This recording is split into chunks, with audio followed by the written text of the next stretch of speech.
Welcome to our channel. నేను మీ వెంకట్. మొత్తానికి ఒక లేఖ మాత్రం చాలా సంచలనంగా మారింది. తండ్రి కేసీఆర్కు కూతురు కవిత ఒక సంచలనమైన లేఖ రాసింది. ఒక 6 పేజీల లేఖ తండ్రిని ఉద్దేశించి. యాక్చువల్గా అపోజిట్ పార్టీ వాళ్ళు అలాంటివి చేస్తారు. మరి కవిత గారు రాశారు. పాజిటివ్ ఉన్నాయి, అందులో నెగిటివ్ ఉన్నాయి. మరి అది నిజంగా లేఖ కవిత గారు రాశారా, లేదంటే ఎలా బయటకు వచ్చింది, మరి లేదంటే ఫామ్ హౌస్ నుంచి రిలీజ్ అయిందా, దీనివల్ల బీఆర్ఎస్కు నష్టమా, మరి కవిత గారికి లాభమా, కవిత గారు కొత్త పార్టీ పెట్టబోతున్నారా, ఇవన్నిటికీ అనుమానాలకి నిజంగా ఇది నిజమే అని చెప్తుంది. ఎందుకంటే చాలా రోజుల నుంచి మనం కవిత గారు కొత్త పార్టీ పెట్టబోతున్నారు, బీఆర్ఎస్లో చీలికలు వస్తున్నాయి, హరీష్ రావు ఓ పక్క, కేటీఆర్ గారు ఓ పక్కని మీడియాలో వింటున్నాం. సోషల్ మీడియాలో బాగా ట్రెండింగ్ నడుస్తుంది. కానీ ఈ లేఖ మరి దీనికి ఉద్దేశం ఏంటని ఒకసారి మీకైతే నేను ఎక్స్ప్లెయిన్ చేస్తాను. చూద్దాం అసలు ఏముందనేది.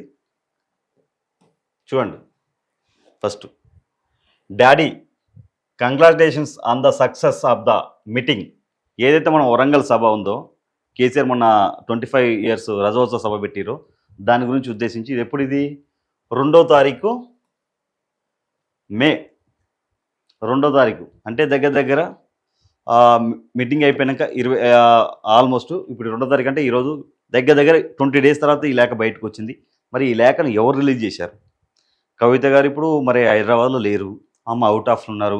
మరి ఇది ఎలా బయటకు వచ్చింది, ఎవరు రిలీజ్ చేశారు దీన్ని, దీనివల్ల ఎవరికి లాభం ఎవరికి నష్టం అనేది మనకు అర్థం కావట్లేదు. ఒకసారి చూద్దాం ఏముందనేది. కొన్ని విషయాలు నా దృష్టికి వచ్చినాయి, మీతో షేర్ చేస్తున్నాను. కొన్ని విషయాలు నా దృష్టికి వచ్చాయి, మీతో షేర్ చేస్తున్నాను డాడీ అని చెప్పి ఆమె పెట్టడం జరిగింది. ఇందులో positive feedback and negative feedback ఉంది. First positive feedback. Cadres morale is high. Cadres stayed until the end. Listened to your speech with attention. మీ స్పీచ్ని అయితే కార్యకర్తలు అందరూ ఉత్సాహంగా విన్నారు. మీ స్పీచ్కి చాలా బాగుందని చెప్పి చప్పలు కొట్టడం జరిగింది అని చెప్పి చెప్పడం జరుగుతుంది క్లియర్గా మనకి. నెంబర్ 3, మీరు ఆపరేషన్ కగారు మీద మాట్లాడడం చాలామందికి నచ్చింది, బాగుంది మీరు దీని మీద మాట్లాడడం. నెక్స్ట్ నెంబర్ 4, కాంగ్రెస్ ఫెయిల్ అని మీరు చెప్పింది చాలా బాగుంది, చాలామందికి దాన్ని బాగుంది అనుకుంటున్నారు, చాలామందికి నచ్చింది అని చెప్పి చెప్పడం జరిగింది. నెంబర్ 5, పహల్గాం అమరవీరులకి మీరు రావడే మౌనం పాటించడం బాగుంది, ఇది కూడా చాలామందికి నచ్చింది, బాగుందని చెప్పడం జరిగింది. ఇంకోటి ఏం చెప్పింది, పర్సనల్గా ఏదైతే మీరు పర్సనల్గా రేవంత్ రెడ్డి గారి గురించి మాట్లాడకపోవడం అది కూడా బాగుంది.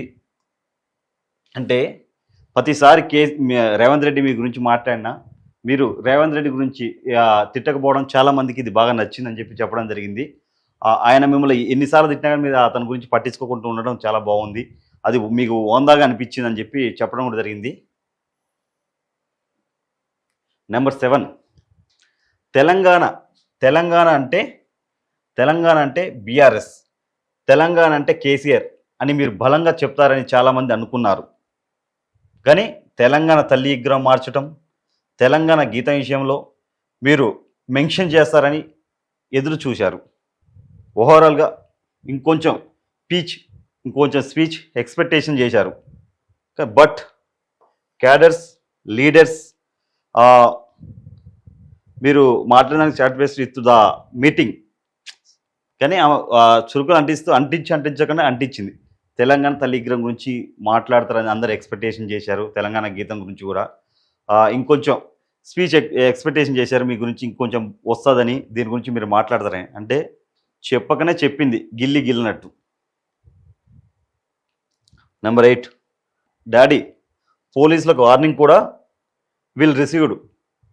మీరు పోలీసులకు వార్నింగ్ ఇచ్చిన పద్ధతి కూడా బాగుంది, అది కూడా చాలామందికి నచ్చిందని చెప్పి చెప్పడం జరిగింది. నెగిటివ్ ఫీడ్బ్యాక్, పాజిటివ్ చూసాం, ఇప్పుడు నెగిటివ్ ఫీడ్బ్యాక్. మీరు ఏదైతే సభలో ఉర్దూలో మాట్లాడకపోవడం అంటే నెగిటివ్ ఫీడ్బ్యాక్. మీరు చాలామంది ఉర్దూలో మాట్లాడతారని చెప్పి అనుకున్నారు, మీరు ఉర్దూలో మాట్లాడలేరని చెప్పి చెప్పడం జరిగింది. అలాగే ఏదైతే ఆక్ఫో బిల్ మీద మాట్లాడకపోవడం ఇది కూడా కొంచెం బాధాకరం అన్నట్లే మాట్లాడబోవడం కూడా కరెక్ట్ కాదన్నట్టే ఆమె చెప్పినట్టు చెప్పింది. నెక్స్ట్ బీసీ 42% అంశాన్ని విస్తరించడం. ఏదైతే మీరు బీసీలకి ఇప్పుడు కులగణన దీని మీద నడుస్తుందో దీని గురించి కూడా మీరు మాట్లాడకపోవడం ఇది ఒక నెగిటివ్ అన్నట్టే ఆమె చెప్తుంది. నెక్స్ట్ ఎస్సీ వర్గీకరణ అంశం మీద మాట్లాడకపోవడం.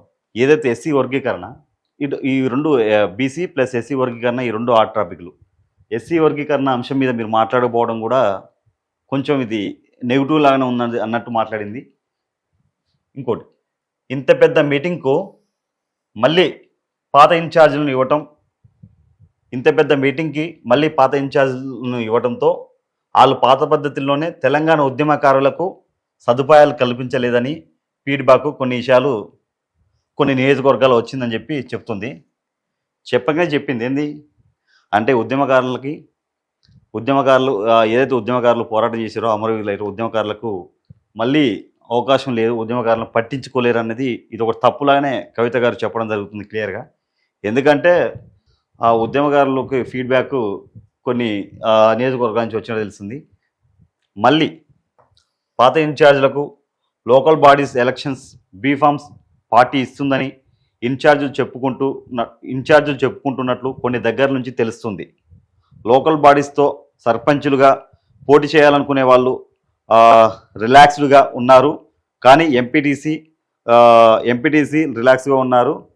అలాగే జెడ్పీటీసీ ఎంపీపీలుగా ఉండాలనుకునే వాళ్ళు కొంచెం రిలాక్స్గా ఏ సంబంధం రిలాక్స్గా ఉన్నట్టు తెలుస్తుంది. మళ్ళీ మీరు అన్నట్టు మాట్లాడడం జరిగింది.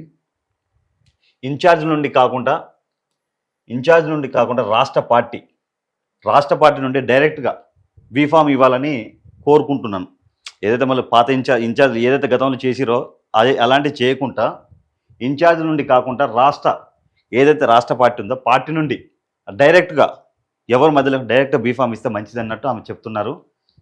మీరు స్టేజ్ మీదకి వచ్చే లోపల ఎవరైతే కేసీఆర్ గారు స్టేజ్ మీదకి రావడానికి టైం పట్టింది కదా, ఆ లోపు 2001 నుంచి మీతో ఉన్న నాయకులు ఎవరైతే తెలంగాణ ఉద్యమంలో మీతో పాటు పాల్పంచుకురో వాళ్ళందరినీ కొంచెం మాట్లాడే అవకాశం ఇస్తే బాగుండు, వాళ్ళకి మాట్లాడే అవకాశం ఇస్తే బాగుండని చాలామంది అనుకుంటున్నారు. మరి ఎవరిని కేసీఆర్ గారు తప్ప వాళ్ళ ఫ్యామిలీకి సంబంధించిన హరీష్ రావు కానీ కేటీఆర్ కానీ కవిత కానీ ఎవరికి అవకాశం ఇవ్వలే. ఒకవేళ అవకాశం వస్తే కవిత గారికి కూడా అవకాశం వస్తూ మాట్లాడదాం అనుకుందో, ఏం మాట్లాడదాం అనుకుందో మరి ఈ సభలో బాంబే వెళ్దాం అనుకుందాం, మరి కొత్త పార్టీ పెడుతున్నాను లేదంటే బయటికి వెళ్తున్నాను అని చెప్పి ఏ విధంగా మాట్లాడేది తెలియదు. మరి అది మనకు ఉద్దేశం అయితే అర్థమవుతుంది. ధూమ్ధామ్ కార్యకర్తలను ఆకట్టుకోవడంలో ఫెయిల్ అయింది. ఏదైతే స్టేజ్ మీద కేసీఆర్ వచ్చే అంతసేపు పాటలతో ధూమ్ధామ్ కార్యక్రమం ఉందో ఆకట్టుకోలేదు, ఫెయిల్ అయిందని చెప్పి మాట్లాడింది. దానికి ఇన్ఛార్జ్ ఎవరు? రసమై బాలకృష్ణ గారు. మరి నిజంగా ఫెయిల్ అయిందా కాదే రసమై బాలకృష్ణ గారిని దానికి ఇన్ఛార్జిగా ఉన్నారు. ఈ కవితకు సంబంధించిన ఒక మనిషి ఎవరైతే స్టేజ్ మీదకి వచ్చి కవితకు సంబంధించిన పాట పాడాలని చెప్పి చెప్పడం జరిగింది. అతను పాడనని చెప్పాడు. కొంచెం తోసులాట కూడా అక్కడ కొంచెం తోసుకోవడం లాంటివి కూడా కొంచెం జరిగింది. కొంచెం అయితే డిస్కషన్ అయింది అక్కడ. మరి దానికే అయి ఉండొచ్చు, రసమయ్య గారిని బ్లేమ్ చేస్తుండొచ్చో, లేదంటే మరి నిజంగా ధూమ్ధామ్ కార్యకర్తలను ఆగట్టుకోలేదనేది మనకు తెలియదు. అది మరి వాళ్ళకి సంబంధించిన విషయం. ఇంకోటి బీజేపీ మీద మీరు కేవలం 2 నిమిషాలు మాట్లాడడం మాత్రం చాలామందికి ఫ్యూచర్లో మీరు బీజేపీతో పొత్తు పెట్టుకుంటారని అనుమానాలు వస్తున్నాయని చెప్పి అన్నట్టు ఆమె చెప్తుంది. ఇవన్నీ ఎవరైతే ఆపోజిట్ల పార్టీలో ఉన్న వాళ్ళు ఇవన్నీ ఎలిగేషన్ చేస్తారు, కానీ ఈమె సొంత పార్టీ నుండి అంటే తండ్రిని అడుగుతుంది. అంటే ఏదైనా రేపు ఏదైనా విషయం, అవును మా ఫాదర్ని అడిగాక నాకు లేదా, ఒక కూతురుగా తండ్రిని అడిగాకుంది, నేను అడిగాను, నాకు అనిపించిన నేను చెప్పాను అని కూడా అనొచ్చు అనే సర్క్యులేషన్ పెట్టారు.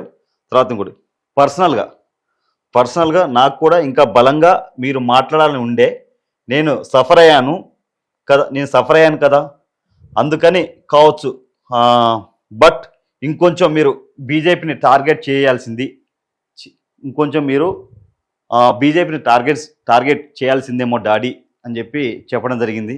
ఎందుకంటే ఆమెని అప్పుడు లిక్కర్ స్కామ్లో అరెస్ట్ చేయడం జరిగింది, కొంచెం ఇబ్బంది పెట్టారు బీజేపీ వాళ్ళు. అందుకని ఆమె మేబీ అనుకోవచ్చు ఇబ్బంది పెట్టారు, ఇంకొంచెం బీజేపీని ఇంకొంచెం టార్గెట్ చేసి మాట్లాడితే బాగుండేదేమో డాడీ అన్నట్టు తన అభిప్రాయం చెప్పింది. తప్పలేదు. ఎమ్మెల్సీ ఎలక్షన్లో మనం పోటీ చేయకుండా బీజేపీకి హెల్ప్ చేసామని మెసేజ్ కూడా కాంగ్రెస్ బలంగా తీసుకెళ్ళింది. ఏదైతే మనం ఎమ్మెల్సీ ఎలక్షన్లో మనం పోటీ చేయకుండా బీజేపీ పార్టీకి హెల్ప్ చేసామనే దాన్ని బలంగా కాంగ్రెస్ వాళ్ళు బలంగా దాన్ని ముందుకు తీసుకెళ్తున్నారు. క్యాడర్లో కూడా కొంచెం కన్ఫ్యూజన్ ఉంది అన్నట్టు ఆమె మాట్లాడడం జరిగింది. ఈ పొలిటికల్ సెనారియోలో ఆర్డర్ చేయడానికి మీరు స్పెసిఫిక్గా ప్రోగ్రామ్ గైడ్లైన్స్ ఇస్తారని అందరూ ఎక్స్పెక్ట్ చేశారు చాలామంది అని చెప్పడం కూడా జరుగుతుంది. At least now you can hold a plenary for 1-2 days here as many opinions from cadres and give them a guideline. చాలామంది అదే అందరి ఒక 1 or 2 daysలో దీని గురించి ఆలోచించండి, క్యాడర్ అభిప్రాయం ఇవన్నీ చెప్తున్నారు. అలాగే కవిత గారు కొంచెం ఈ విషయం ఏదైతే ఇప్పుడు ఈ విషయం ఉందో దీన్ని సీరియస్గా చేయండి, సీరియస్గా తీసుకోండి అన్నట్టు థింక్ చేయండి అన్నట్టు చెప్తుంది. ఏదైతే కొంచెం ఈ విషయం సీరియస్గా థింక్ చేయండి.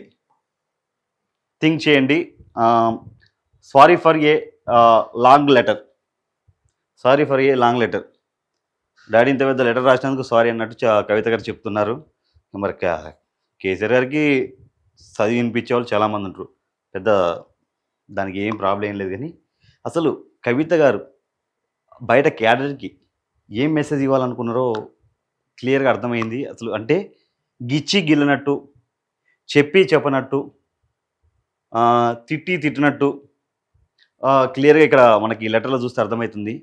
ఎందుకంటే చాలా అపోహలు వస్తున్నాయి ఈ మధ్యలో. కవిత గారు కొత్త పార్టీ పెడుతున్నారు, హరీష్ రావు గారు అండ్ కేటీఆర్ గారు చీలిపోతున్నారు, లేదంటే హరీష్ రావు గారు పార్టీ మారుతున్నారని చాలా ఊహాగానాలు వస్తున్నాయి. అన్నిటికీ యాక్చువల్గా ఇలాంటి విషయాలు ఎవరు వేరే అపోజిట్ పొలిటీషియన్స్ లేదంటే ప్రతిపక్షాలు మాట్లాడతారు, మామూలుగా వేరే అపోజిట్ పార్టీ వాళ్ళు మాట్లాడుతుంటారు. కానీ కవిత గారు ఇవన్నీ నెగిటివ్ పాజిటివ్ అని చెప్పి, నెగిటివ్ థింగ్స్ పాజిటివ్ థింగ్స్ అని చెప్పి పెట్టి మాట్లాడారు. నిజంగా కేసీఆర్ గారికి ఇది గిల్లినట్టు. నిజంగా దీన్ని ఎలా చెప్పాలి అర్థం. కేసీఆర్ గారికి మరి ఆమె ఏం చెప్పాలనుకున్నదో అది క్లియర్ చెప్పినట్టు అర్థమవుతుంది. కానీ మరి ఒకవేళ కవిత గారు కేసీఆర్కి చెప్పాలనుకుంటే డైరెక్ట్ ఫోన్లో చెప్పొచ్చు, లేదంటే మెసేజ్ రూపంలో చెప్పొచ్చు. మరి ఈ లేఖ అది నిజమా అబద్ధమా? ఒకవేళ ఈ లేఖ రాస్తే బీఆర్ఎస్ క్యాడర్ని అంటే ఏంటి ఆమె, లేదంటే ఇది కవిత గారు రిలీజ్ చేశారా, లేదంటే ఫామ్ హౌస్ నుంచి రిలీజ్ అయిందా, లేదంటే ఈ ఉద్దేశంతో కవిత గారిని బయటికి పంపాలనుకుంటున్నారా, లేదంటే కవిత గారే బయటికి వెళ్ళాలి, ఈ బీఆర్ఎస్ని కొంచెం బదనం చేసి ఆగం చేసి బయటికి వెళ్ళాలని అనుకుంటున్నారా? ఏదనేది మొత్తానికైతే ఇది మూడు ముక్కల ఆటగా అయితే క్లియర్గా మనకు అర్థమవుతుంది. మరి దీనిపై నిజంగా కవిత గారు ఇప్పుడు అవుట్ ఆఫ్లో ఉన్నారు, మరి ఇక్కడైతే లేరు ఇండియాలో. వచ్చినాక మరి దీని గురించి ఏదైనా స్పందిస్తారా? ఈ పాటగా స్పందించాలి నాకు తెలిసి. మరి అది నిజమా అబద్ధం అనేది మరి ఏమాత్రం స్పందించలే. మరి కవిత గారికి సంబంధించిన వాళ్ళు రిలీజ్ చేశారా, మరి కేసీఆర్కి సంబంధించిన వాళ్ళు రిలీజ్ చేశారా, మరి బీఆర్ఎస్ పార్టీకి సంబంధించిన వాళ్ళు రిలీజ్ చేశారా, ఏంటనేది మనకు తెలియదు. సరే, ఒకవేళ ఇది నిజమనుకో, బయట ఊహాగానాలు ప్రజలు అనుకున్న దానికి ఇది ఒక రకంగా కన్ఫ్యూజన్లో పెట్టినట్టే మనకు క్లియర్గా అర్థమవుతుంది. ఏదేమైనప్పటికీ దీనిపై కవిత గారు స్పందించాలి, లేదంటే కేసీఆర్ గారు స్పందించాలి, లేదంటే కేటీఆర్ గారు ఎవరైనా బీఆర్ఎస్ నాయకులు స్పందిస్తేనే ఇది ఏందనేది మనకు క్లియర్గా అర్థమైంది. చూద్దాం. రాజకీయాల్లో ఎన్నో ఎత్తుకు పై ఎత్తులా ఉంటుంది, మరి ఏం జరుగుతుంది అనేది చూద్దాం. చూద్దాం.